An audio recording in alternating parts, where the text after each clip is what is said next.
presence of faults and seams of weathered rock, देखो वापस चालू करते हैं. Structural failure, sliding due to weak foundation, due to the presence of fault and seams of weathered rock, shells, soft clay strata, the foundation may not be able to withstand the pressure of embankment depth. The lower slope moves downward along with a part of the foundation, and the top of the embankment subsides, causing large mud waves to form beyond the toe. ये देख लो एकदम से sliding, क्या बोलते हैं, अब stream slope में sliding ये फेलियर कैसा होगा, इस साइड से ऐसे देखो.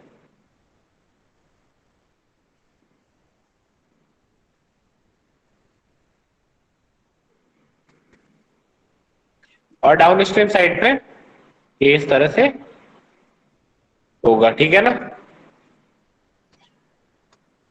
Sliding of upstream phase due to sudden drawdown. If the reservoir water is suddenly depleted, the pore pressure cannot get released, which causes the upstream phase of the dam to slump.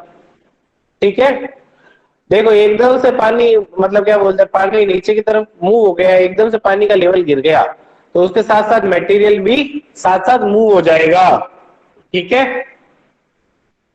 फिर है देखो ये इसके अंदर देखो ferritic line तो same रहेगी, पर तुम्हारा upstream water level goes down rapidly because of low permeability of field material. जो ये वाला है ना, ये लो परमिएबल मटेरियल है, इसीलिए यहाँ पर ये ऑटोमेटिकली इसके अगर पानी गिरा है तो इसके साथ साथ तुम्हारा क्या बोलते हैं अपने मिट्टी भी साथ साथ बह जाएगी और ये डैम को एक तरह से खा जाएगा. ठीक है. Slow failure due to rapid drawdown. फिर sliding of downstream face due to slope being too steep. मतलब अगर इसकी क्या बोलते हैं एकदम से स्ट्रिप स्लोप है ना, ये ऐसे है, तो इसका मटेरियल जल्दी, क्योंकि एक जगह टिक नहीं पाएगा, इतना मटेरियल में ताकत नहीं होगी, तो एज इट इज ये नीचे की तरफ गिर जाएगा. ठीक है. फिर है flow slides due to liquefaction. अब मेरी बात सुनो, लिक्विफेक्शन क्या होता है पता तुम लोगों को? यस और नो?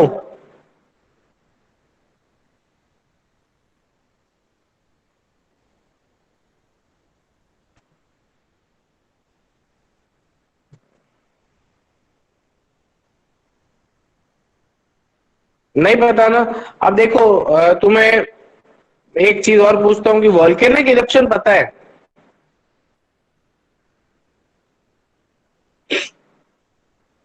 वॉल्केनिक इरप्शन पता है तुम लोगों को?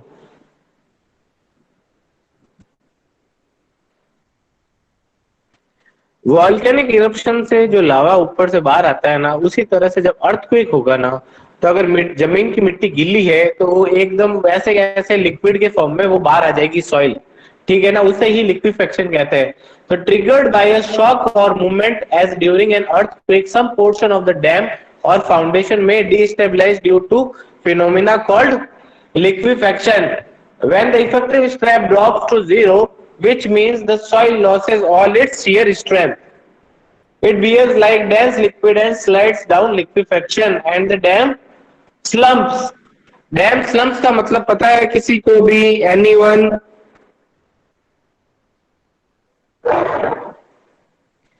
डैम स्लम्प्स का मतलब पता है?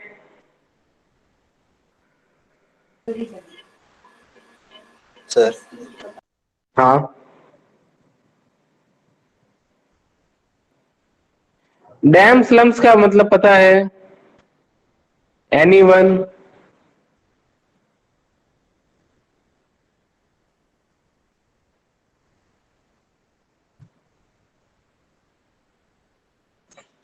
अरे यार स्लम टेस्ट किया है तुमने? स्लम का मतलब वो वर्केबिलिटी के लिए करते हैं जो टेस्ट, एकदम से चीज एकदम से गिर जाएगी, वो अच्छा वर्केबल कंक्रीट होगा.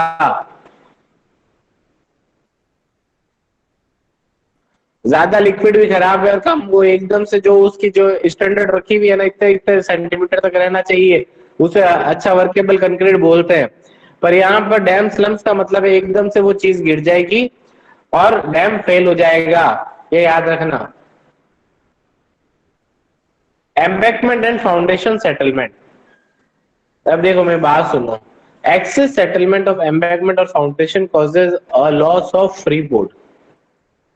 मतलब आया समझ में कि अगर एक्सिस में अपने क्या बोलते हैं, अगर और क्या बोलते हैं सेटलमेंट हो गया तो जो अपन ने फ्री बोर्ड रखा था वो कम हो जाएगा या खत्म ही हो जाएगा। फ्री बोर्ड खत्म होने से डैम को फिर वही बात है कि नुकसान होने के चांसेस हो जाते हैं। ठीक है, फिर ये देख लो, damage of embankment, damage in embankment and foundation कैसे डैमेज होता है? पाइपिंग, सीपेज फोर्स, ओवरटॉपिंग, ये देख लो ऐसे लीकेज हो गया तो इस तरह से ये नीचे बैठने के चांसेस हो जाते हैं। एम्बैकमेंट ऑफ सीपेज कंट्रोल के अंदर अपन कैसे कंट्रोल कर सकते हैं? इम्परवियस कोर बना दो, वर्टिकल और इंक्लाइन फिल्टर बना दो, network of inner longitudinal drain and cross drains बना दो, हॉरिजॉन्टल फिल्टर बना दो, ट्रांजिशन जोन बना दो, इंटरमीडिएट फिल्टर बना दो, टो रोक दे दो और टो ड्रेन दे दो। ठीक है ना? तो ये वाला चीज है, देखो पहला section of homogeneous dam showing seepage control features, क्या क्या सीपेज कंट्रोल फीचर्स रहेंगे ये देखो। ये सारे इसके अंदर अपने अलग अलग चीजें दी हुई है, अलग अलग फिल्टर्स और कैसे कैसे अपन को क्या बोलते हैं रॉक्स प्रोवाइडेड करने हैं उसके अंदर। ये देख लो, incline filter, toe drain, horizontal filter, का क्या क्या चीजें दी हुई है, देख लो नंबर वाइज दिया हुआ है यहाँ पर। फिर है इंटरमीडिएट, हॉरिजॉन्टल इंटरमीडिएट फिल्टर कैसे प्रोवाइड किया हुआ है, ये देखो हॉरिजॉन्टल इंटरमीडिएट फिल्टर ये रहा, ये टो रोक दी हुई है। ये इंटरमीडिएट फिल्टर है अपस्ट्रीम फेस, ये देखो। ठीक है, फिर आगे चलते हैं। देखो details of rock pitching and protection and toe drains are illustrative for various combination of tail water level और स्ट्रिप्ड ग्राउंड लेवल। ठीक है ना? तो ये वाली चीजें इसके लिए कब तो अपन को क्या क्या चीजें प्रोवाइड करने वाली हो इसके बारे में डिटेल से इतना ज्यादा डीप जाने की जरूरत नहीं है। ठीक है, रुको, हाँ ये रहा। Rock toe rock when TWS is higher than SGL, जो अभी मैंने बताया उसके हिसाब से। Pitching when TW is higher than SGL, अपन को पिचिंग कैसे प्रोवाइड करनी है जब भाई। अब देखो ये चीज, देखो इधर देखना, ये ऐसे करके ऐसे क्यों बनाया हुआ है मुझे बताना ना। ये ऐसे करके स्ट्रक्चर ऐसे क्यों बनाया हुआ है? इसका मैंने तुम लोगों को पढ़ाया हुआ है इसलिए मैं क्वेश्चन इसीलिए पूछ रहा हूँ। ठीक है, जल्दी से आंसर दो, एक वर्ड का आंसर है, एक क्या है, दो वर्ड का, सॉरी, जल्दी आंसर दे दो। एनीवन?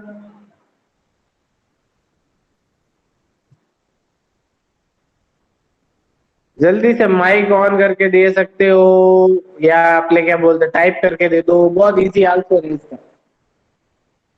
ये स्ट्रक्चर ऐसा क्यों बना हुआ है, ऐसा जैसे वाले ये बनाया हुआ है?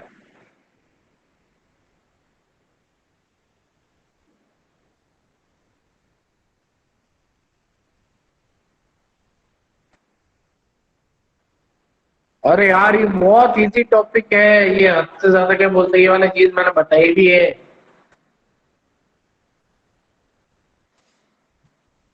तुम भी क्या होगा, याद आ गया सर मुझे।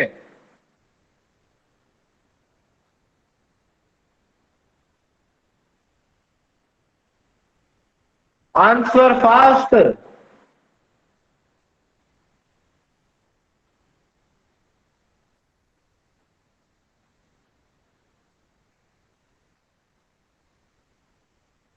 जल्दी बताओ।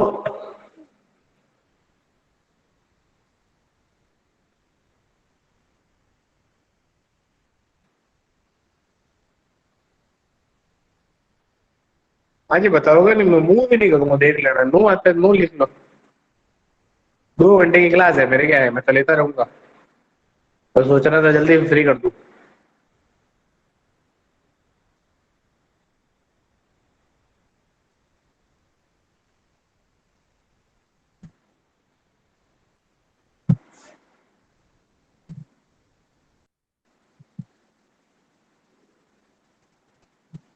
जल्दी यस और नो में जवाब दो, जल्दी से।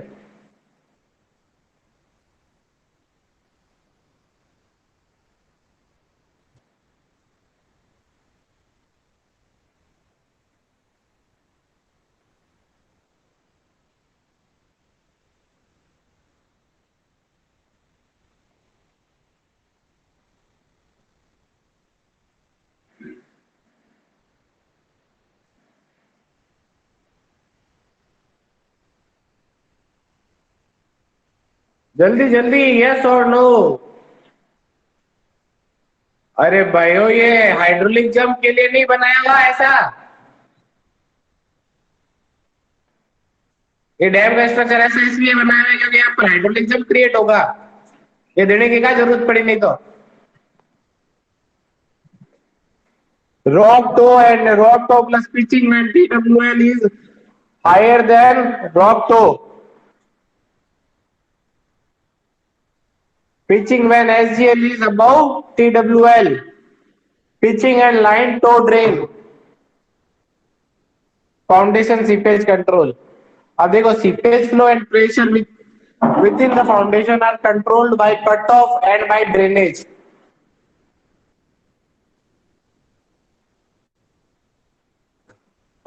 Seepage flow and pressure within the foundation are controlled by cutoff and by drainage. ढंग से कट ऑफ और ड्रेनेज प्रोवाइड कराओगे ना तो फाउंडेशन का सीपेज कंट्रोल कर सकते हो। ये देखो, cut off and control of under seepage. Upstream slope protection. Upstream slope shall be protected by riprap, which is a layer of rock fragments against wave action. ठीक है ना, अगर वो वेव्स क्रिएट होती है उसके अंदर तो उससे भी बचाने के लिए होता है। द रिप्रेप और pitching should be underlain with the two layer of filters to prevent the water from eroding or washing out of the underlying embankment material. Downstream slope protection, कैसे प्रोटेक्ट करेंगे डाउनस्ट्रीम स्लोप को? आज मुझे याद दिलाना, मैं अभी यूट्यूब पे तुम लोगों को उसका वीडियो दिखाऊंगा। क्या बोलते हैं उसका, हाइड्रोलिक जंप क्रिएट कैसे होगी तुम लोगों को देखने को मिलेगी, जब पता चल जाएगा। ठीक है, फिर ये देखो इसके वो एक्स्ट्रा, देखो इसके डिफेक्ट्स लिखे हुए, external dropping, wave erosion, toe erosion और गलिंग। इसके बारे में इसके कैरेक्टरिस्टिक्स क्या क्या रहेंगे, कॉजेस किसके कारण हुए, और प्रिवेंशन करेक्टर मेजर्स, इसको प्रिवेंट कैसे करोगे, ये सब कुछ इसके अंदर लिखा हुआ है। ठीक है, फिर इनस्टेबिलिटी कैसे होगी, ये सारे डिफेक्ट्स थे। अब सीपेज एनालिसिस, सीपेज एनालिसिस के अंदर अपने यहाँ पर एक फ्लो नेट बनता है, और या फिर डार्सी इक्वेशन बोल सकते हैं। देखो, the two important seepage controls are required in embankment dam which are as follows: location of erratic line, quality of seepage discharge, quality of seepage discharge देखते, quantity of seepage discharge देखते पहले। seepage through the embankment can be computed from the flow net and or Darcy equation। Flow net किसका बनता है, stream lines और equipotential line के बीच में जो क्या बोलते हैं उसका, ये वाला जो इक्विपोटेंशियल लाइन और क्या बोलते हैं स्ट्रीम लाइन जब क्रॉस होती है ना एक दूसरे से, जब फ्लो नेट बनाती है, फ्लो नेट क्या होता है, उसका डैम का प्रेशर या सीपेज को शो करती है कि कहाँ पर कितना प्रेशर है, कहाँ पर कितना सीपेज लग रहा है। जहाँ जितना क्या बोलते हैं प्रेशर सीपेज होगा ना, वहां उतना ज्यादा पानी का प्रेशर लगेगा, ये याद रखना है। ये हमेशा इस साइड लगता है, 2/3 पे लगता है, ये याद रखना। ये देखो, ये सारे फ्लो नेट्स ही बन रहे इक्विपोटेंशियल लाइन और स्ट्रीम लाइंस के बीच में। ये इक्विपोटेंशियल लाइन हो गई और स्ट्रीम लाइंस ये वाली हो गई। स्ट्रीम लाइंस को हमेशा बोल सकते हो फेरेटिक लाइन हो गई, और इक्विपोटेंशियल लाइन जो नीचे से जो प्रेशर जनरेट हो रहा है उसे बोलते हैं इक्विपोटेंशियल लाइन। आ गया समझ में? It is the cross section of equipotential line, the cross section of equipotential line and stream lines are called as flow net, ये याद रखना। For a homogeneous earth dam of protected, properly prepared flow net, the seepage discharge can be determined as if H is the hydraulic head and ND is the number of potential drops, then the drop in the potential head per drop is given by delta H is equals to H by ND. If along the flow path the length of the sides of the flow net box between one potential and the other is I, then the hydraulic gradient L, sorry, then the hydraulic gradient across the square is H by delta H by L. The discharge passing through two streamlines of the field delta Q is given as delta Q is equals to K dot delta H upon L into B. ये होता है, ये देखो ये वाला formula important है. Numerical नहीं आता, अभी भी बता रहा हूँ, फॉर्मूला तुम्हारे सॉइल के अंदर भी आएगा. ये देखो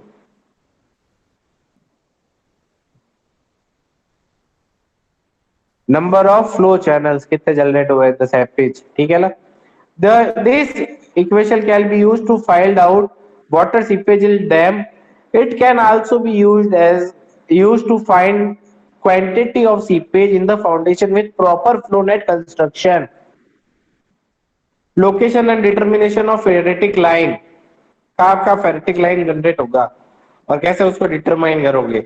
The seepage of ferritic line may be classified as the line with the dam section below which there are positive hydraulic pressure in the dam. The hydrostatic pressure is zero on the ferritic line. The ferritic line represents the top flow lines or the boundary condition for drawing the flow net. The ferritic line for the homogeneous fill section is basically basic parabola except at the ingress and ingress points. The presence of pervious strata below the dam does not influence the position of ferritic line. ये देखो with the horizontal drainage filter. अब देखो step procedure for locating ferritic line, कैसे अपन ferritic line locate कर सकते हैं. ये देख लो ऐसे इस तरह से होगा. इतना ज्यादा अपने डीप पढ़ने की जरूरत नहीं है, डायग्राम याद रखना.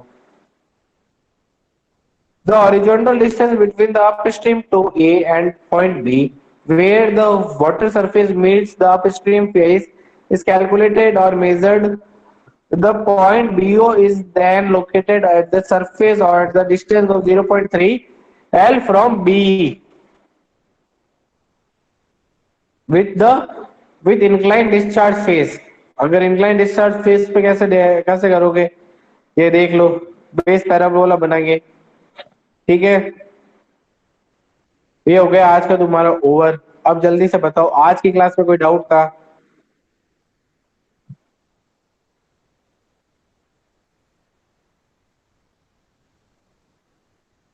जल्दी बोलो आज की क्लास में कोई डाउट था.